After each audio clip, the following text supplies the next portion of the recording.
Se dice que la profecía es la historia contada antes de que suceda. Y la historia es el relato de los hechos que ya sucedieron. Cuando nosotros cotejamos la profecía con la historia, tiene que haber coincidencia exacta. Y cuando nosotros analizamos la palabra de Dios y vamos a la historia, sin duda alguna, vamos a encontrar coincidencia absoluta. Por eso el video que ustedes vieron antes nos muestra los lugares donde Jesús estuvo, donde se supone, según las personas han indicado, Jesús fue tentado por el diablo, donde Jesús nació, donde Jesús fue bautizado.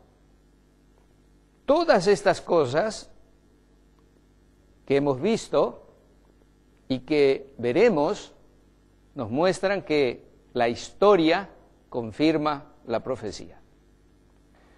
Esto que acabamos de decir nos debe dar una seguridad en la palabra de Dios, porque nosotros creemos en un Jesús histórico, pero en un Jesús divino humano. Y tenemos que aprender a confiar en alguien que realmente no está muerto. Entre todas las cosas que hemos visto, no encontramos que la tumba de Jesús haya tenido algo adentro. La tumba de Jesús está vacía. Nosotros creemos en un Dios vivo y Jesús está vivo en el cielo.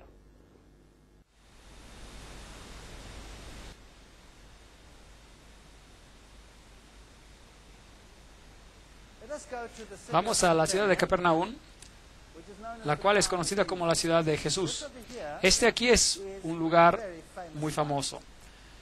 Y si lo mira, no parece nada. Pero en realidad encima de esto hay un edificio gigante, justo encima.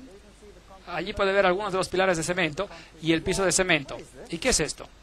Esta es la casa de Pedro. Esta era la casa de Pedro. Pedro vivió aquí. Y esa era su casa. Y Jesús debió haberse quedado allí muchas veces en esa casa. Si realmente es la casa de Pedro o no, nadie sabe. Pero la Iglesia Católica proclama que esta es la casa de Pedro. Y si quiero ver que está construido encima, ahí está. Una estructura gigante de cemento parado en los pilares encima de la casa de Pedro. Y dice ahí, Beato Petro Apóstolo, y este es el lugar donde Pedro vivió. Y Pedro, por supuesto, significa pequeña roca, y Roma ha construido su iglesia en este Pedro. Y allí tienen una estatua de Pedro justo afuera con un pez al lado de él. Y esta es la estatua gigante de Pedro. Es enorme. Esta es una historia fascinante, porque Simón era también el nombre de Simón Mago. Y Simón Mago, de acuerdo a Eliphas Levi, era el que se convirtió en Petra, el PTR, el Pedro, en el cual, por supuesto, hoy basaríamos todo este sistema. Porque este Simón Mago se convirtió en el hechicero de Nerón. Él era, en otras palabras, el sumo sacerdote, si lo era, de los emperadores romanos. Así que es realmente incierto si están hablando del Pedro, que el Pedro que están honrando acá sea el apóstol. Probablemente sea Simón Mago, el hechicero, el brujo, el ocultista que está siendo honrado. Pero la iglesia construyó este edificio gigante sobre la casa de Pedro. Y a los pies de esta estatua puede ver símbolos de pez y todo eso. Y nos dice que ese es Pedro el apóstol. Y un poquito más allá hay una sinagoga. Entonces aquí hay un edificio gigante hecho de cemento con una estatua gigante de Pedro, y justo cruzando el camino esta sinagoga remanente, probablemente la sinagoga donde Jesús más enseñó. Y hay una pequeña placa oxidada que dice: el primer siglo tardío, la sinagoga blanca, la sinagoga de Jesús. ¿Saben ustedes? Si yo construyera un gran edificio cristiano, no lo construiría donde Jesús pasaba la mayoría de su tiempo, porque construirlo sobre una pequeña casa que es posiblemente la casa de Pedro, si eso no es, no está seguro. Podría ser, porque la descripción de la Biblia dice: cuando salieron de la sinagoga cruzaron a la casa de Pedro. Y esa casa está justo al frente. Es posible. También podría ser la casa al lado, quién sabe. Pero es posible. Ahora, esta es la sinagoga donde Jesús en realidad enseñó. Así, aquí está otro pequeño pueblo, así que Capernaum era un pueblo y el otro era Corazín. Y esto es lo que queda de Corazín, no mucho. Algunas ruinas están aquí. Esas son las ciudades que Jesús maldijo. Y Jesús dijo que si los milagros que se hicieron en ti se hubieran hecho en Sidón, en Sodoma o Gomorra, ellas hubieran aceptado el mensaje. Pero ustedes han tenido amplia oportunidad, dijo Jesús. Jesús caminó por medio de esas ciudades y ni una persona permaneció enferma en esas ciudades, y a pesar no lo aceptaron. Aquí hay un famoso lugar santo. Ese es el lugar de las bienaventuranzas. Y cuando entras ahí es mejor que estés apropiadamente vestido. Esta es la iglesia de las bienaventuranzas, un lugar muy famoso. Y el Papa Juan Pablo II ha estado ahí, por supuesto, 2 veces. Y ese es el conclave. Y ese es el campo. Ese es el campo donde probablemente Jesús predicó su primer sermón. Ese es un sermón muy impresionante. Ese es el más intricado, el sermón más sublime que jamás se haya predicado al ser humano. Y muchas personas citan equivocadamente ese sermón a unos extremos terribles. Las bienaventuranzas, Mateo 5, 3-10, Jesús empieza diciendo: bienaventurados los pobres. La palabra por bienaventurados es makarios, el cual significa una bendición celestial, una bendición que solo puede venir de una fuente divina, una bendición enorme. Y la palabra usada para los pobres es ptojos, en griego, que significa pobreza absoluta. Nada más que pobreza absoluta. Ni 2 monedas juntas. Y Jesús empieza su sermón, y los judíos sentados allí en millares, esperando que Él se anuncie ser el Mesías. Y decir: soy el Mesías, ustedes son el pueblo escogido de Dios. He venido a librarlos del yugo de Roma. Se levantarán y serán los más grandes en el cielo. Eso es lo que estaban esperando. Y aquí Él se levanta, y las primeras palabras como Mesías que habla son: bienaventurados los pobres. Y hay varias palabras para pobre en griego, y usa la que describe pobreza miserable, absoluta.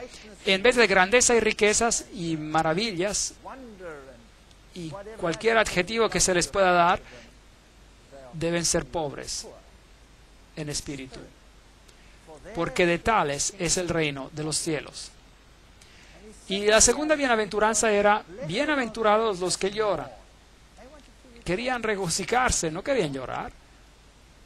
Y la palabra para llanto, hay diferentes niveles de llanto en griego.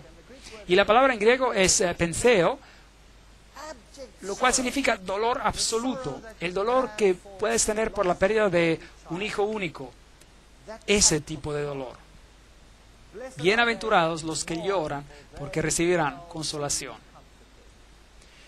Bienaventurados los mansos, porque recibirán la tierra por heredad. Esta es una mansedumbre, una humildad que prácticamente no se puede describir en palabras humanas. Y bienaventurados los que tienen hambre y sed de justicia, porque serán saciados. Y otra vez la palabra hambre aquí son retorcijones de hambre, que se sienten después de vaguear por días y días en un desierto sin comida o agua. Ese tipo de hambre y ese tipo de sed. ¿Qué está Jesús haciendo aquí? ¿Estaba tratando de chocarse con la actitud del público? ¿Estaba tratando de decir algo diferente de lo que ellos esperaban? Ciertamente lo estaba. De hecho, lo que Jesús estaba haciendo aquí es mostrar el camino cristiano. Esto es lo que está explicando. Y está diciendo, bendecidos los pobres en espíritu, porque de ellos es el reino de los cielos. En otras palabras, aquellos que se dan cuenta de su bancarrota, aquellos que se dan cuenta de que no tienen nada que ofrecer. Vengo a Jesús sin nada que ofrecer. No puedo decirle a Él, Señor, tengo una moneda aquí, ¿puedo comprar mi camino al cielo? No tengo nada. Estoy en pobreza absoluta. No tengo nada que ofrecer más que una vida manchada de pecado. Eso es todo. Así que debo llegar al punto donde me doy cuenta de que soy pobre, que no tengo nada que ofrecer. Y entonces el siguiente paso es bendecir a los que lloran porque serán consolados. No solamente me debo dar cuenta de que no tengo nada que ofrecer como individuo manchado de pecado, debo experimentar dolor. ¿Por qué? Por el pecado. Debo experimentar mi dolor por pecar y debo mirar al Hijo de Dios y debo sentir dolor y debo tener arrepentimiento. Y debo decir, Señor, perdóname por lo que hice. El arrepentimiento genuino es el siguiente paso en el camino cristiano. Bienaventurados son los mansos. Una vez que te des cuenta de que estás en bancarrota, una vez que te des cuenta de que eres responsable por la muerte del Hijo de Dios, una vez de que hayas experimentado un dolor real, no hay más tiempo para quedarte en tu pedestal pensando que eres mejor que los demás. Es hora de bajar y experimentar humildad y saber de que otros y Dios son más grandes que tú. Es un camino muy difícil para el ser humano de viajar. Es lo contrario a cada emoción humana. Bienaventurados los que tienen hambre y sed de justicia, porque serán saciados. El camino de los cristianos no termina con solo darse cuenta de que eres pecador por el dolor de tu pecado y por ser más humilde. Tienes que continuar en un proceso conocido como la santificación, lo cual significa, Señor, cambia mi carácter vil. Pablo dice, debo crucificar el hombre viejo cada día y debo pedir a Dios que me cambie. Y tengo un modelo perfecto que es Jesucristo. Y debo decirle al Señor que me cambie a esa imagen, que verdaderamente pueda reflejarlo a Él. Deseo ser más como tú y menos como yo, porque realmente me encuentro en una condición lamentable. Ese es el camino cristiano. ¿Cuál es el siguiente paso? Una vez de que hayas hecho eso, entonces podrás ser misericordioso, porque ellos obtendrán misericordia. Nosotros tenemos a creer que somos mejores que otros y luego nos convertimos en críticos. Uno de los problemas más grandes en la iglesia es el ser crítico, ¿no es cierto? Ahora sabías de que esa persona todavía hace esto y el otro, y sabías de que ese joven está metido en drogas. Quiero decir, ¿qué te esperas? Mira, los padres son así, así. En vez de alimentar el hambre y mirarte a ti mismo y decir, ahora mírate a ti mismo, qué miserable eres. ¿Piensas que ellos son peor que tú? ¿Por qué no puedes tener misericordia y simpatía de ellos porque Dios tuvo simpatía y misericordia hacia ti? ¿Acaso no se trata de esto? Así que Jesús dice, una vez de que llegues a este camino, una vez de que hayas experimentado el arrepentimiento, y una vez de que hayas sentido el dolor por tus pecados, y una vez de que hayas bajado de tu pedestal, y una vez de que hayas pedido al Señor de cambiarte y hacerte misericordioso, y tendrás compasión con aquellos que no tuvieron la ventaja de comprender lo que tú has comprendido. Bienaventurados los misericordiosos. Y luego, bienaventurados los limpios de corazón, porque verán a Dios. Me acuerdo cuando vine a esta iglesia vine del mundo, era muy mundano y en un duro negocio. La vida en la universidad es muy dura y tienes que luchar para llegar a la cumbre profesional. Y mi mente era un basurero. Y le dije a Dios, tú sabes, yo no quiero tener una mente así. Y Dios ayuda a uno a limpiar su vida y a desarrollar buenos pensamientos donde moran los malos pensamientos. Ese es el proceso de la santificación. La cristianidad no para solo cuando conoces a Jesús. No es bueno solo conocer a Jesús. No te vas a salvar solo conociendo a Jesús. ¿Acaso el diablo no conoce a Jesús? ¿Es salvo porque conoce a Jesús? No. Debemos dejarle que Dios nos cambie, nos limpie nuestras acciones. Bienaventurados los pacificadores, porque serán llamados hijos de Dios. Ven, una vez de que hayan pasado por toda esta serie de crecimiento, devienen pacificadores. Ahora, ¿quién es un pacificador? Un pacificador es alguien que tiene la paz de Dios en su corazón. Mucha paz tienen los que aman tu ley, dice en Salmos 119, 165. Ese es un pedazo del cielo. Y siempre me maravilla cuando los políticos toman esta bienaventuranza en particular y la aplican a ellos mismos y se dan grandes recompensas sin haber pasado por los pasos previos en la experiencia cristiana. Esa persona no es un pacificador. Un pacificador es alguien que ha hecho las paces con Dios. Ese es un pacificador. Y bienaventurados los que padecen persecución. ¿No es increíble? Por causa de la justicia, porque de ellos es el reino de Dios. ¿Cuál es la última cosa que el Señor menciona aquí? ¿Cuál es la última bienaventuranza? Benditos los que padecen persecución. En otras palabras, si pasas por este proceso, si sientes dolor por el pecado, si pides perdón, y si dejas que el Señor cambie tu corazón, y si estás dispuesto a bajar de tu pedestal, y si quieres la paz de Dios en tu corazón, serás una irritación para el mundo y ellos te perseguirán. Es una garantía. Y ese es el proceso del camino cristiano, totalmente opuesto a lo que es el ser humano, a lo que el ser humano quiere en este mundo hoy en día. Las lecciones que Jesús enseñó en el lago de Galilea son absolutamente las más fundamentales que el ser humano necesita. Necesitamos tomar nuestra Biblia y necesitamos estar alertos. Si tiene una Biblia que está marcada en rojo donde Jesús habla, necesita estar alerto. Debe leer esto cuidadosamente. Lo leemos como historias, pero debemos leerlo con cuidado porque es Dios quien está hablando directamente a nosotros. Cada palabra es un talento de Dios. Cada palabra, hasta los pero y los más, estarán en un lugar correcto por razones particulares. Así que necesitamos tomar atención a lo que Jesús enseñó. Aquí un típico barco en el lago de Galilea, pequeños pueblos alrededor, no ha cambiado mucho. Ese es un barco que encontraron después de una tremenda sequía. Aparentemente es un barco exactamente como en los tiempos de Jesús. Así que ese tipo de barco era en el que Jesús hubiera estado con Pedro y sus discípulos cuando les enseñó la gran lección.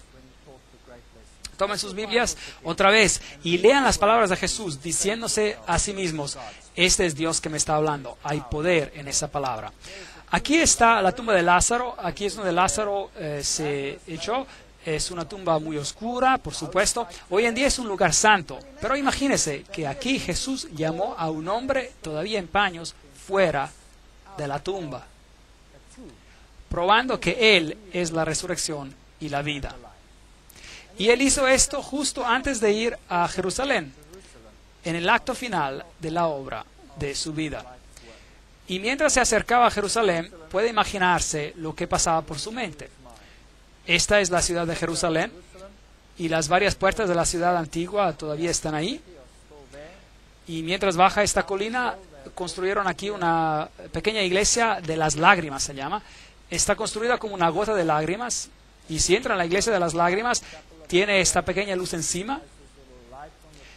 Y hay una ilustración de la gallina con la representación de la madre juntando a sus polluelos.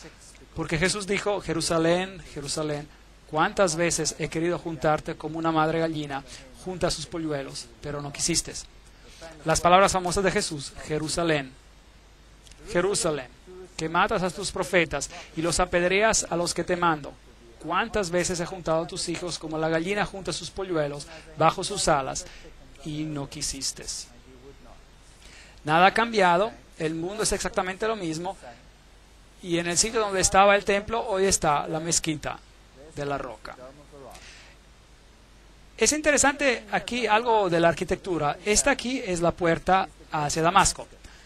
Ahora, los arqueólogos nos harían creer que el muro no es hoy en día donde estaba en los tiempos antiguos.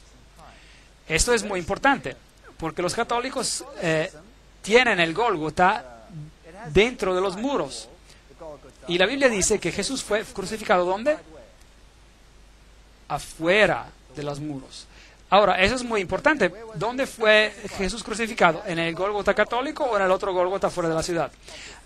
Ahora, aquí hay una nueva puerta encima y lo que pasó fue que aquí una tubería se reventó y los judíos tuvieron que cavar para bloquear la salida del líquido, y a medida de que cavaban descubrieron esta puerta, la puerta de Damasco. Y lo puede ver, está justo abajo y al frente de la nueva puerta. Así que obviamente el muro debe haber estado en el mismo lugar, ¿verdad? Así que esto es muy interesante. El muro estaba en el mismo lugar. Mientras entra a este lugar, esta es la puerta de Damasco y estas deben ser las piedras donde Jesús incluso caminó y donde Pablo caminó. Así que si usted camina ahí, está de hecho caminando en el mismo lugar donde Jesús caminó. Aquí están las puertas de Hulda. Son puertas fascinantes, las dos puertas del sur, conocidas como las puertas de Hulda, y ya no existían básicamente hasta recientemente, fueron construidas en el periodo del segundo templo, eso es decir, el primer siglo. No me gusta ese BCE, antes de la era común, hasta el primer siglo, es decir, CE ponen ahí, era común. Bueno, nosotros vamos a hablar el primer siglo antes de Cristo y el primer siglo después de Cristo. Las puertas proveían acceso a los túneles que conducían al cercado del templo, y las puertas de Hulda eran usadas a menudo por Jesús. Y todavía están cerradas hoy, y ahora son parte de los muros y la nueva construcción. Así que Jesús seguramente caminó por estas escaleras también. Aquí hay un hombre interesante, es una ilustración bonita, así que tenía su burro ahí y pensé que era una ilustración bonita, así que la tomé y seguí caminando. El error más grande que se puede cometer. Este pequeño hombre saltó mis espadas, me sacudió como un trapo para ver si algo caía de mis bolsillos, así que finalmente lo recompensé por su esfuerzo. Y luego mi amigo vino corriendo y lo vio y pensó que sería una fotografía grandiosa. Y me paré ahí y sonreí. Y mientras tomó la fotografía, hizo lo mismo que yo. Y la siguiente cosa que ocurrió, este hombre estaba golpeándolo en la espalda y sacudiéndolo como un trapo. Y me preguntó después, oye, ¿por qué no me dijiste? Y le dije, bueno, quería ver el espectáculo y no tenía por qué decirte. Eso es lo que venden allí en las calles de Jerusalén.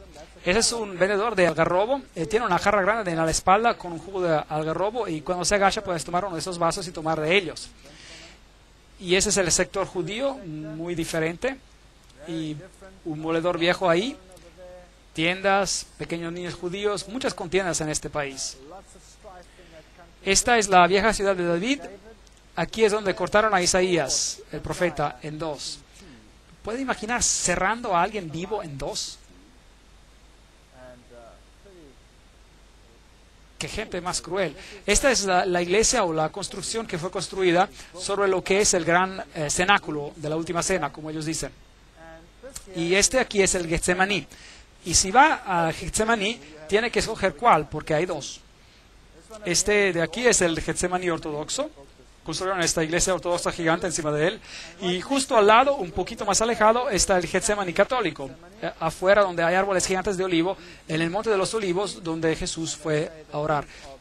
Y ellos dicen que estos árboles son los descendientes de los olivos que Jesús vio cuando él fue a orar.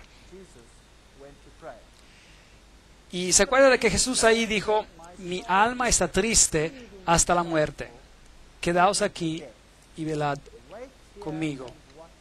Mateos 26, 38. Padre mío, si no puede pasar de mí esta copa sin que yo la beba, hágase su voluntad.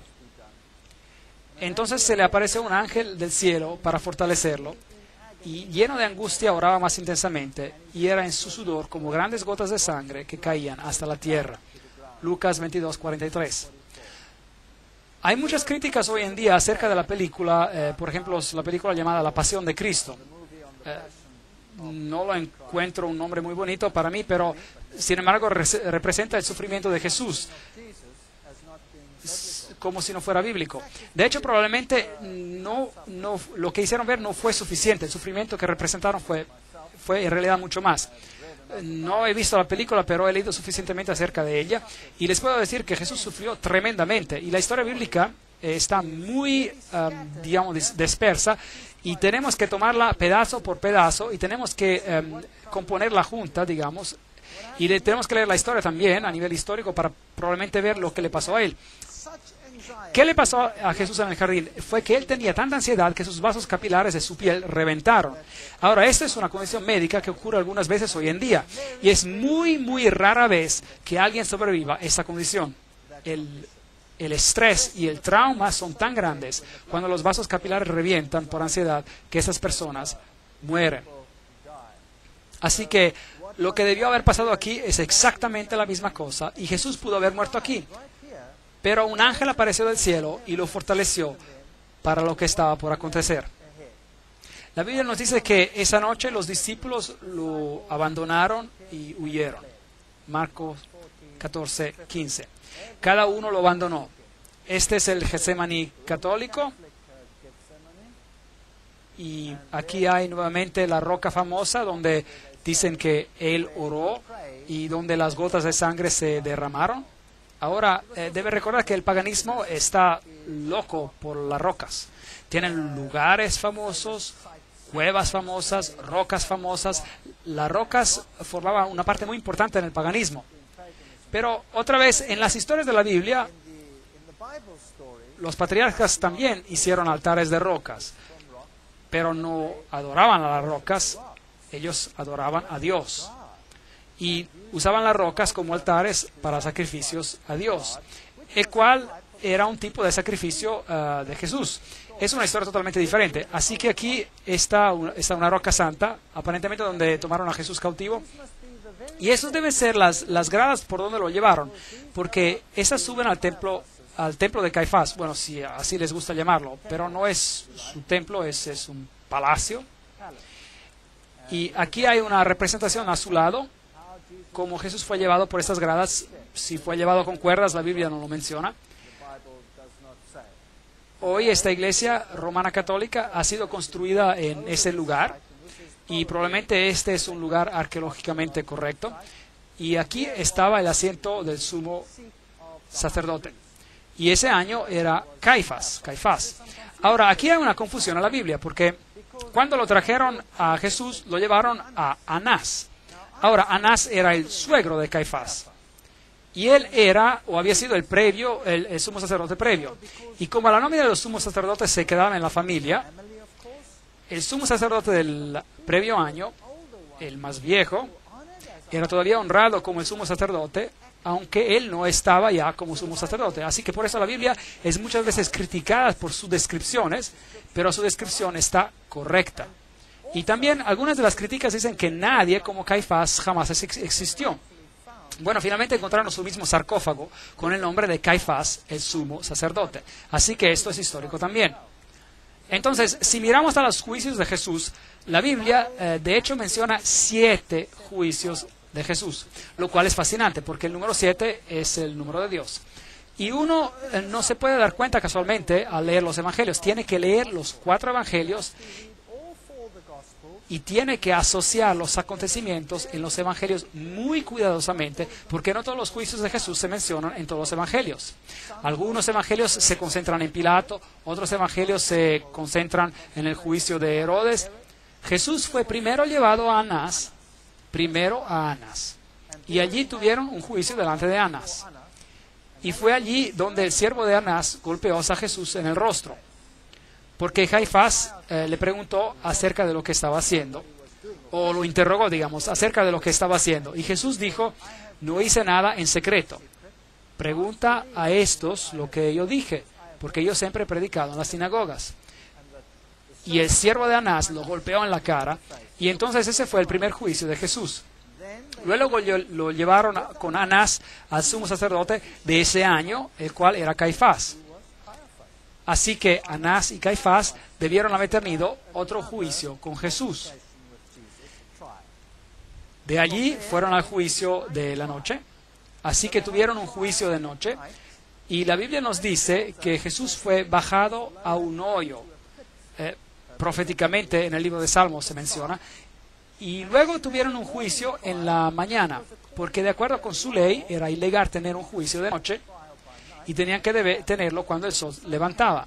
Así que hubo un juicio con Anás, un juicio con Caifás y Anás, y hubo un juicio de noche con parte del Sanedrín, y juntaron después todo el Sanedrín y tuvieron un juicio en la mañana, y encontraron a Jesús culpable, y luego lo llevaron a Pilato. Y Pilato lo examinó, pero Pilato no quiso decidir por él mismo. Así que lo mandó a Herodes, y Herodes tuvo un juicio, y tampoco quiso hacerlo él solo. Así que lo mandaron de vuelta a Pilato. Y hubo un juicio final cuando Jesús fue puesto en las manos de los judíos para crucificarlo. 7 juicios en total. Así que ese es el primer lugar donde Jesús estuvo. Hoy, por supuesto, es un lugar famoso donde Pedro nuevamente se honra. Y María, la ilustración de una diosa, de hecho.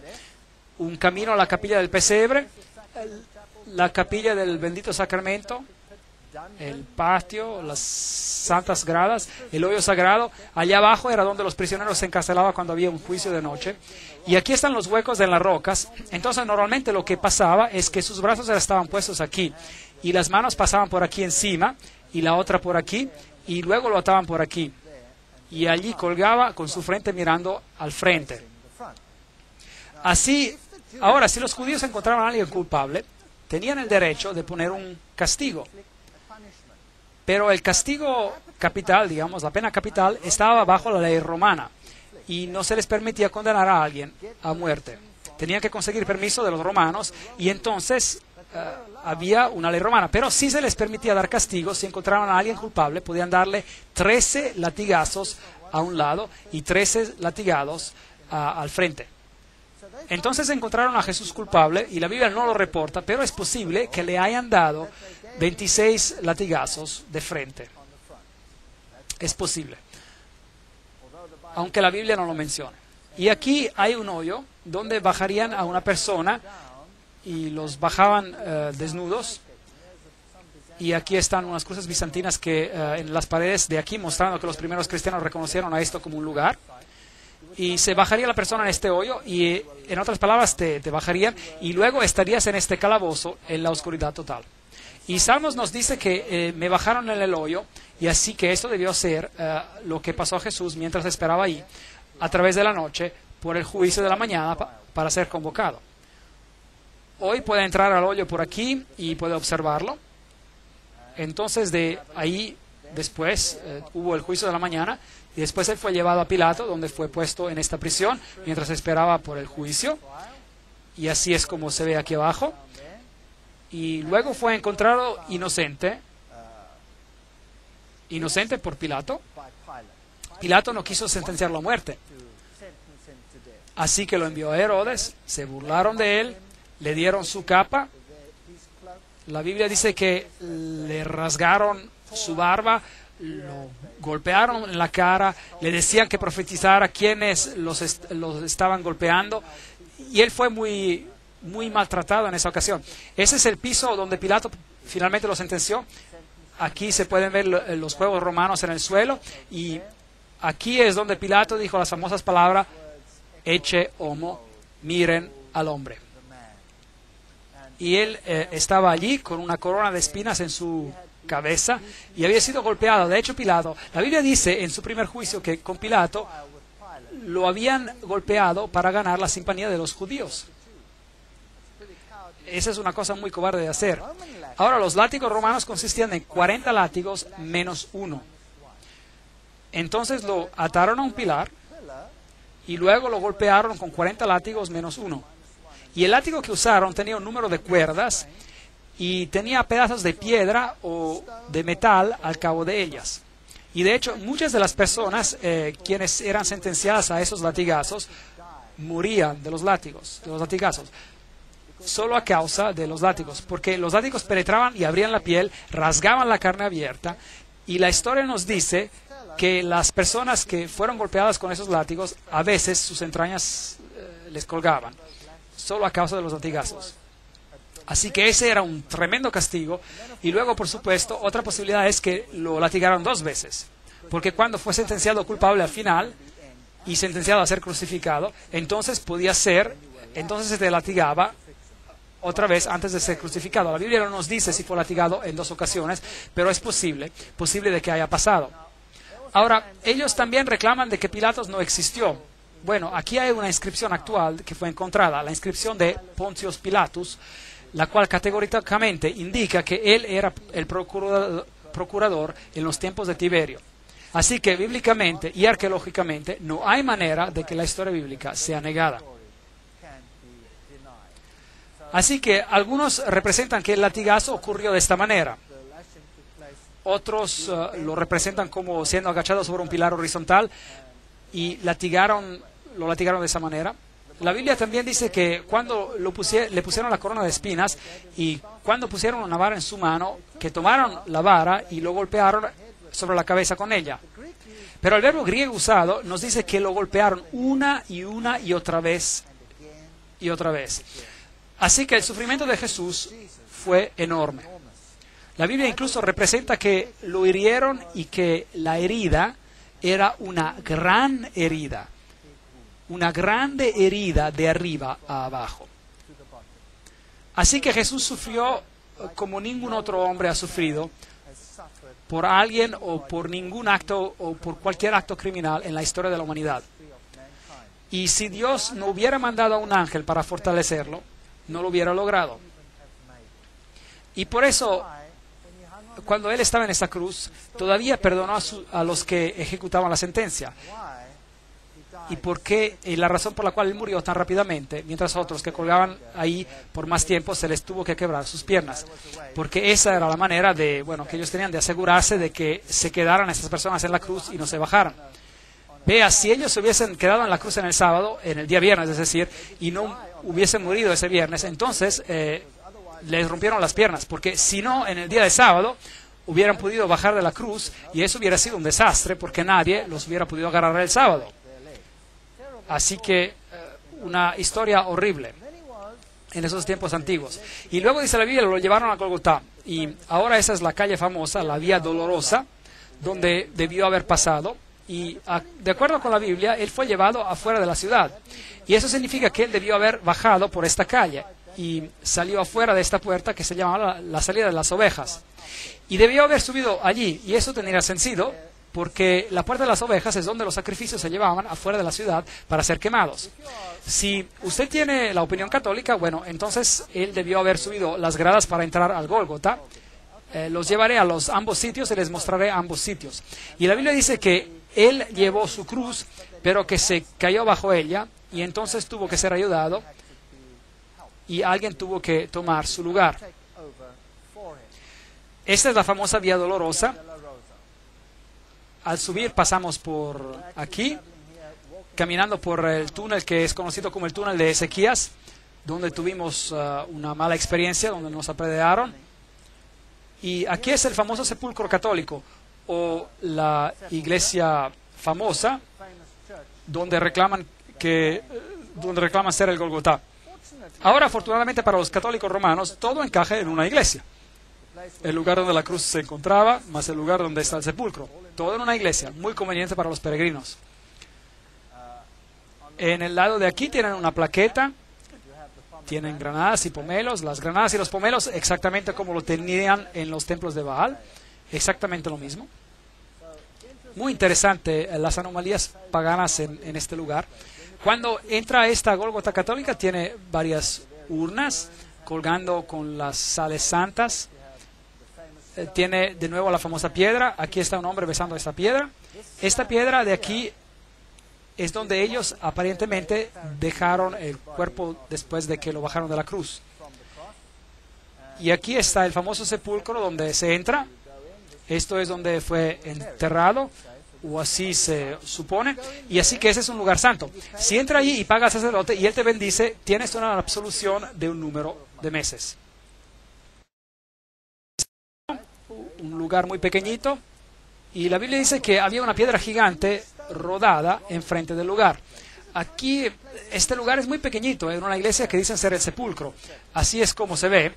Y uno se da la vuelta y tiene una idea del tamaño. Y si mira las velas ahí, son bien pequeñas. Eso es todo. Es todo lo que uno puede ver y se puede mover alrededor.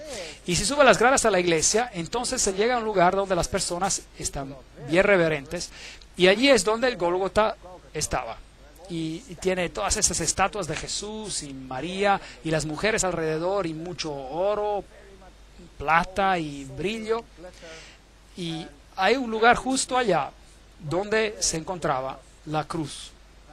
Ahora, hay una Gólgota ortodoxa también, que no está muy lejos de ahí, y uno puede, aparentemente en la misma iglesia, y uno puede poner su dinero o a un lado o al otro, se puede escoger. Y si entra en ese lugar, entonces tendrá una bendición especial.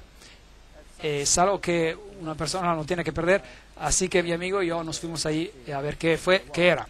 Y luego hay una roca que dicen es la calavera del Gólgota, justo ahí en la iglesia. Y dicen que esa era la calavera. Así que esa es la famosa Gólgota católica romana que tiene la mayoría de los peregrinos en el mundo. Y si sale de la Puerta de las Ovejas, la cual hoy día se llama la Puerta del León, en los tiempos antiguos se llamaba la Puerta de las Ovejas, y sale afuera, y recuerda que el muro es aproximadamente donde estuvo en los tiempos antiguos, según la arqueología. Entonces tiene un problema si se encuentra en el Gólgota católico, porque está dentro de la ciudad. La Biblia dice que Él fue crucificado afuera de la ciudad. La salvación es para cada uno. No es solo para los pocos selectos en la ciudad. Y es por eso que cuando usted sale puede ver a esta roca gigante que todavía hoy en día tiene el rostro de una calavera y se ve por ahí. Y encima hay un cementerio musulmán hoy día y se llama el lugar de la calavera. Y de hecho esto es una calavera. Esto era una cantera. Fascinante. Entonces, era una cantera donde Salomón tenía las piedras excavadas para el templo. Fascinante. Así que, en hecho, todo este valle y es parte de una montaña que continúa hacia arriba, desde la izquierda y a la derecha, y finalmente formó el monte en el cual estaba el templo. Y es interesante que este es el lugar donde Abraham probablemente simuló el tipo de muerte del Hijo de Dios, es decir, por medio del sacrificio que él quiso hacer de Isaac, su hijo. Pero Dios dijo, no tienes que proveer por tu hijo, yo proveeré el mío. Y este es, de hecho, la misma cumbre. Qué fascinante. Así que esto tendría sentido que Jesús murió encima de esta colina. Dios es amor. Porque de tal manera Dios amó al mundo que dio su Hijo unigénito para que todos los que crean no se pierdan, mas tengan vida eterna. Juan 3:16. Afuera, muy cerca, justo a la base de esa colina, hay una tumba con un jardín. Y luego tomaron el cuerpo de Jesús y lo envolvieron en lino, vistieron con especias de la manera como los judíos se sepultaban, y cerca del lugar donde fue crucificado había un jardín, y en el jardín había un nuevo sepulcro donde nunca se había enterrado a nadie. Es lo que la Biblia dice. Así que es totalmente diferente del lugar que está dentro de la ciudad. Así que hay un jardín afuera de la ciudad. Todavía hoy en día es un jardín hermoso. Y ahora un jardín en la Biblia actualmente significa una finca. Y aquí era un viñedo. Y aquí todavía hay un viejo lagar para la uva. Así que eso tiene sentido. Y ahí hay un viejo lagar para la uva. Y es un hermoso jardín hoy. Y después de cavar para construir edificios, encontraron este lugar. Y mirar y contemplar que aquí había algunas tumbas. Y enfrente de la tumba, así pueden ver, hay un pequeño muro. Y en ese pequeño muro, en el cual era como un surco, pusieron una gran piedra redonda que pudieran haber rodado enfrente de esa tumba. Y si mira hacia abajo, tendrá que mirar adentro de la tumba y mirar al otro lado. Y hay una tumba que ha sido excavada un poco, digamos, parcialmente. Así que todavía no se había terminado. La Biblia dice que la tumba no estaba terminada. Nadie había sido todavía enterrado ahí. Y la Biblia dice también que los discípulos se agacharon para ver qué había adentro. Entonces ellos podrían haber mirado por aquí, pasando ese pilar, y hubieran visto a esa tumba por ahí. Y se habían dado cuenta que estaba vacía. Entonces, esto encaja perfectamente con la descripción bíblica. También en ese jardín tienen esa hierba que crece por aquí, de donde hacen una droga para poder anestesiar. Y esa es la que mezclaron con vino y anestesiaban a cualquiera que estaba en la cruz. Pero Jesús rechazó tomarla. Y ese es un pastor metodista que administraba este lugar. Aquí una piedra típica. Esta es la tumba de Herodes, una de las tumbas más intactas de este tipo que existen hoy. La de Jesús probablemente era así. Así que aquí probablemente está el lugar del jardín de la tumba. Hay un pequeño surco y en el frente donde hubiera estado una gran piedra redonda que tuvo que haber sido removida. Esto tiene mucho más sentido para mí que el otro Gólgota adentro. Bueno, adentro se ve así. Y por supuesto las personas creen que es un lugar santo, así que vienen aquí para orar y ser reverentes, lo cual está bien, claro, pero aquí dice, Él no está aquí, ha resucitado. Y eso para mí es el punto crucial del problema. Él no está aquí, ha resucitado. A mi Dios, yo no tengo que ir a buscarlo en un lugar santo o entrar en algún hueco. Él ha resucitado. Puedo hablar con Él aquí mismo. Puedo hablar con Él donde quiera que yo esté. Porque Él me puede oír. Porque Él es la resurrección y la vida. El que cree en mí, aunque esté muerto, vivirá. Juan 11:25. Porque por gracia sois salvos por medio de la fe. Efesios 2, versículo 8. ¿Sabe? Una religión basada en una forma y formalidad es tan vacía una vez de que uno ha sentido y experimentado a Jesucristo. Aquí está el Monte de los Olivos, la capilla de la Ascensión, pequeña capilla, y aparentemente ese es el lugar donde Jesús ascendió al cielo. Esta de aquí es la famosa puerta de oro. Está enladrillada y bloqueada, y del otro lado hay unas gradas que conducen al templo del monte, y hoy en día hay la mezquita de la roca, y aquí se encuentran las tumbas de los más ricos del mundo musulmán. Y ellos creen que cuando Jesús retorne, Él vendrá aquí, y la puerta de oro se abrirá. Bueno, no es Jesús para ellos, es el Imam Mahdi, el Mesías. Para los judíos es el Mesías y para los cristianos es el regreso de Jesús. Y esta puerta se abrirá, y de hecho, el hecho de que se encuentran ahí, pues porque tenían mucho dinero, comprar esta tumba en particular, ellos resucitarán primero y serán los primeros a entrar en este lugar. Bueno y conveniente, pues. ¿Piensan que funcionará así? Lo dudo. Porque si hubieran estudiado las bienaventuranzas, hubieran conocido lo que es necesario para ver a Jesús.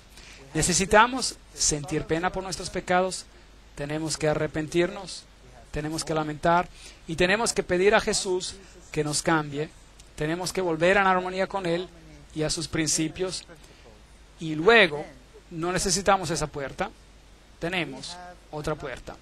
Es una puerta que tiene perlas en ellas y es una Jerusalén celestial que fue construida por Dios. No sé si habrá muchos una primera resurrección aquí, pero no quiero juzgar esto es para Dios de juzgar, pero aquí todos ellos están esperando por su reino terrenal. Yo no estoy esperando por un reino terrenal. Yo estoy esperando por una Jerusalén celestial, a pesar de lo interesante que esta Jerusalén sea aquí. Esta es la mezquita de la roca. Este es el lugar donde un templo se construirá. Si estás adentro, nuevamente hay una piedra. Es donde Muhammad subió. Pero el paganismo y la verdad están muy lejos el uno del otro. Esta es de Jerusalén de noche. Y esta es la famosa casa quemada. Esto es lo que queda de ella.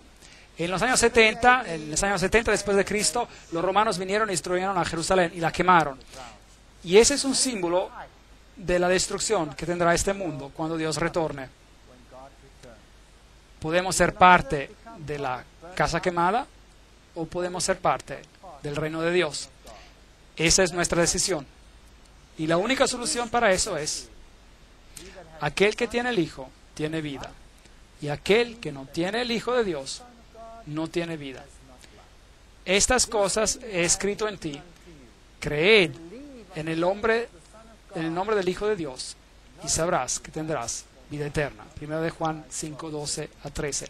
Así que esta es nuestra decisión hoy. Podemos entretenernos con todas las cosas de este mundo y podemos hacer los lugares santos más importantes que Dios, o podemos desarrollar una relación. Pero el precio es el yo. Tendremos que renunciar al yo, a nosotros mismos, y a pedir a Dios que nos dé su carácter. Un carácter que pueda entender, sobrellevar y amar a nuestro prójimo, así como nos amamos a nosotros mismos, y hacer Dios supremo en nuestras vidas, porque sin Él no podemos hacer nada. Amén.